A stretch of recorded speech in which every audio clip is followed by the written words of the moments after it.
ganhar minutos? O que o Fluminense pode fazer se não tiver o Cano eventualmente? Eu, sinceramente, ainda não falei com o Cano. Eu vi que ele estava fazendo tratamento no joelho. Eu ainda não conversei com o departamento médico. Mas não adianta que o próprio departamento médico não tenha essa resposta agora. A gente precisa esperar 24 horas para ver a recuperação do jogador até amanhã, para ver se ele precisa fazer algum exame. Então, a partir da manhã, sim, eu vou saber realmente o que ele tem. Não sei se foi somente vamos combinar que então, vamos aguardar 24 o Cano, horas. E a gente conhece já os jogadores. O Cano faz falta, mas ultimamente não está sendo aquela coisa toda, né? Vamos aguardar até amanhã para ver o resultado do Cano. Tomara que seja tudo bem com ele. Renato, Sharon do Lance. Você tem falado muito sobre o desgaste, sobre fazer esse rodízio para que todos tenham oportunidade e evitar novas lesões. O Martinelli é um dos jogadores que praticamente não sai de campo. Né? Dá para dizer que ele é quase um titular absoluto e é pouco substituído. Eu queria que você comentasse essa sequência do Martinelli e também a atuação dele hoje. O Martinelli vem jogando todos os jogos. O Facundo vem jogando, jogou na Sul-Americana, veio aqui, jogou o último jogo diante do Botafogo. Gente, hoje ninguém se safa, cara. Lá hoje jogou. Quase ninguém, pelo menos. Entendeu? O Lima. Então, são jogadores que estão jogando, são jogadores da posição e são jogadores jovens. Eu procuro aproveitar, principalmente nesse desgaste, jogadores mais jovens. É o que eu tenho feito. E ele foi bem. O problema é que ele está bastante desgastado, como o Samuel está bastante desgastado, entendeu? Então aí você pode me perguntar, mas eu até conversei com o Guga antes do jogo, que eu iria usá-lo, mas aí o Cano se machucou, problema de colocar o time para frente. Quer dizer, eu não posso ficar trocando muito jogador de defesa, onde a gente precisa de um jogo como hoje. Eu teria que colocar mais atacantes, como eu fiz. E, infelizmente, alguns jogadores ficam em campo com um desgaste muito grande. É o caso do Samuel, é o caso do Martinelli, que saiu hoje de novo. A gente vai tentando, a gente tem as opções, a gente procura fazer o possível. Muita gente pode falar que eu demorei para mexer no segundo tempo. Só que eu tinha mais uma mexida só. Eu tinha 3 jogadores para entrar, mas tinha uma parada só. No momento que eu coloquei o Lima, e eu perdi o Cano no início do primeiro tempo, então já fiz 2 substituições com uma partida em andamento. Eu só tinha mais uma parada para 3 jogadores, por isso que esperei um pouquinho mais. Boa noite, Renato. Fernando Silva. Naturalmente, na Copa do Brasil, a gente, em certa fase, a gente tem partidas entre 2 times de um nível técnico muito diferente. E, naturalmente, o torcedor espera que o time venha de goleada, ganhe para placar elástico. E hoje o Fluminense, como disse o amigo ali, teve bastante finalização, mas parou em muitas delas no goleiro adversário, que fez uma partida, digamos, até excelente. E aí acaba o jogo, a torcida vai, mesmo com o Fluminense atacando bastante, tendo jogado bem. Eu queria te perguntar se você acha que essa vaia por parte do torcedor, ela, de uma certa forma, foi justa. Como é que você avalia essa vaia pela partida que o Fluminense fez hoje? Não, você colocou muito bem. E que eu coloquei a semana toda no meu grupo. E coloquei hoje na pré-eleição, coloquei novamente hoje antes de eles entrarem em campo. Justamente isso que você acabou de falar. O problema do futebol brasileiro é que você vê uma equipe da Série A, vai enfrentar uma equipe da Série C, Série D. Vai ter goleada hoje. Daí eu dou exemplo para o teu colega. O São Paulo, muita gente pode falar, eu não tenho nada a ver com os outros clubes, mas eu só estou dando exemplo. Enfrentou uma equipe também da terceira divisão. Ganhou apertado, 2-1. O Internacional, todo mundo está falando que é um grande candidato a ganhar o título brasileiro, ganhou de 1-0, de um time da quarta divisão também. Nos acréscimos. O Atlético Mineiro parece que empatou. Empatou e o Fortaleza parece que empatou também com equipes de terceira e quarta divisão. Aí eu pergunto para vocês, se fosse só Fluminense, se as outras equipes tivessem goleado, não tem jogo fácil. Não tem jogo fácil. E hoje nós não temos mais aqueles jogadores que decidem as partidas de um momento para o outro. Essa é a realidade. A gente tem que viver, o torcedor ele tem que saber, tem que viver a realidade do futebol brasileiro. 2, 3 clubes grandes hoje no Brasil, que tem muito dinheiro, contratam grandes jogadores, jogadores decisivos, jogadores acima da média. Os outros clubes não têm esse dinheiro. Então, não adianta, vai enfrentar um clube da terceira divisão, quarta divisão. Meu amigo, é qualidade. Renato vai começar com essa história de orçamento de novo. Essa não colou no Flamengo, não, tá? Não vai colar aqui também, não. Para baixo do que para 8 jogos. Então, eu estaria preocupado se fosse só o Fluminense que tivesse ganho, por exemplo, essa rodada da Copa do Brasil muito apertada de um clube da 4ª divisão. Mas eu vejo outros grandes clubes do Brasil também que penaram para ganhar. Os que ganharam. E enfrentaram também clubes da 3ª e 4ª divisão. Então, o torcedor não é só do Fluminense, não. O torcedor brasileiro tem que se acostumar que hoje em dia, eu volto a repetir, nós não temos mais aquela geração que tem 2, 3 craques em cada time, com 4, 5 grandes jogadores. Não é por aí. Não é por aí. Infelizmente, o futebol está nivelado para baixo. Renato, boa noite. Gabriel Alves aqui da Sintonia Esportiva. Queria que você fizesse uma análise do jogo de hoje, se, na sua opinião,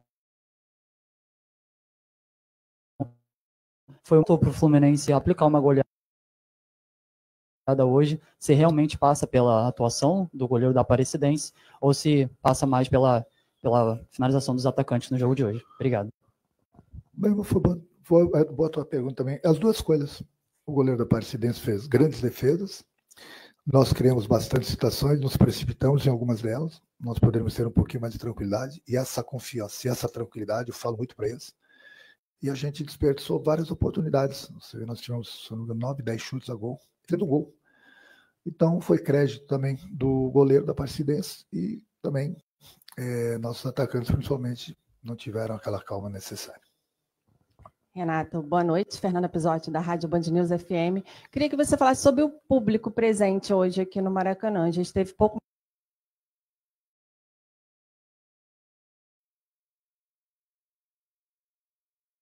Olha, eu já vi esse filme. Eu lembro muito bem o que aconteceu quando o Estratégia encerrou as vendas. Sobre a importância do torcedor nesse momento para vocês. A presença do torcedor é sempre muito importante, né? A torcida do Fluminense está vindo praticamente todos os jogos com um número muito grande e é fundamental o torcedor. Agora, por outro lado, a gente entende, pelo menos eu entendo, né? Vamos lá. Final do mês. A gente está vindo de um feriado aí bastante desgastante aí na semana passada, né? E o público não está com esse dinheiro, o povo não está com esse dinheiro todo, não. Então, infelizmente, e sábados, como você mesmo falou, já tem jogo de novo. Então é difícil do torcedor. O Keno foi escolhido hoje no time titular, só que até o time considerado reserva.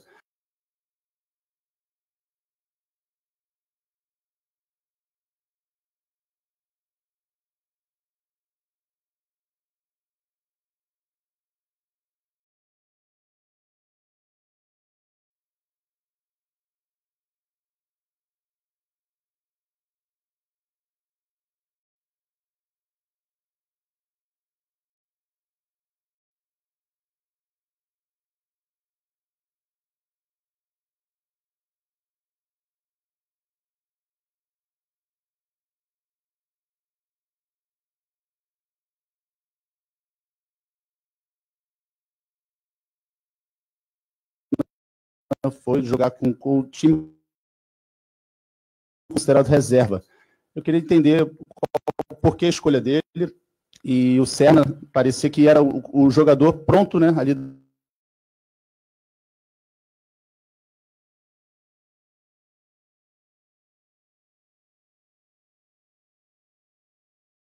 da reserva para um pouco de você, porque o Serna entrou bem no jogo hoje, assim como o Lescano também. Queria que você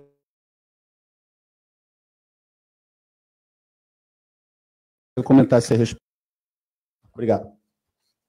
Olha, deixa eu falar uma coisa para vocês. Eu acabei de falar aqui para os teus colegas que nós temos um jogador de 1 para 1 que abre a defesa adversária, que quebra linhas, que é o Keno. O único que nós temos no grupo. Hoje nós precisamos do Keno. O Keno foi bem. Oportunidade eu tenho dado para todo mundo. É o Keno, é o Serno, é de um lado, é do outro, para o Lescano. Nenhum deles vai jogar todos os jogos. Então eles têm que pegar as oportunidades. Você está falando do Keno, por exemplo, o Keno, pelo menos na minha observação, na minha opinião, ele foi muito bem. Nada justifica o Canóbio titular por tanto tempo com ele, né? Também. Mas é outra característica. É outra. Então, que bom que eu tenho essas opções aí para poder mudar uma partida. Obrigado, Renato. Boa noite, gente. Obrigado.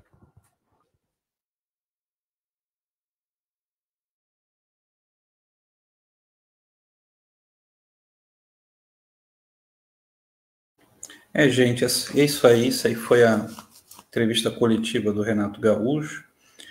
A gente achou que fosse melhorar um pouquinho em relação ao jogo contra o Botafogo, né? Havia esperança das coisas melhorarem, mas foi aquela mesma apatia, aquela mesma falta de criatividade, e uma dificuldade enorme para fazer gol nesse time, sabe? Um time fraco, um time pequeno e frágil, né? Você vê que até quando eles tiveram boas chances que o Fluminense abriu para eles ali na zaga ali, ficaram de cara com o Fábio umas 2 ou 3 vezes e mesmo assim eles não conseguiam fazer porque o time era fraco mesmo, né? Se fosse um time um pouquinho mais competente, o Fluminense tomava um gol ou 2 ali, é sério, não é piada não. E o Fluminense passar esses riscos com esse time é duro, é sofrível isso, é complicado testemunhar um negócio desse, né? E houve um momento quando o Renato Gaúcho chegou que a gente chegou a sentir um certo alívio, não, agora vai melhorar tal. Mas a gente está vendo os mesmos problemas do time do Mano Menezes. Que lástima, cara, que lástima. E a gente ainda vê o Renato Gaúcho falando em dinheiro, orçamento, falando em time que não tem dinheiro para isso. E aí quando fala do Keno, ele fala que o Keno vai ser utilizado, mas ele não estava utilizando o Keno, né? E meio que assim, achando que vai girar o time, não é por aí, né? Tem que ter um time base, né? E Keno ser reserva do Canóbio não dava mais, né? Então é bem complicado. Hoje foi duro, cara. Hoje foi duro. Que joguinho. Mas é isso aí, galera.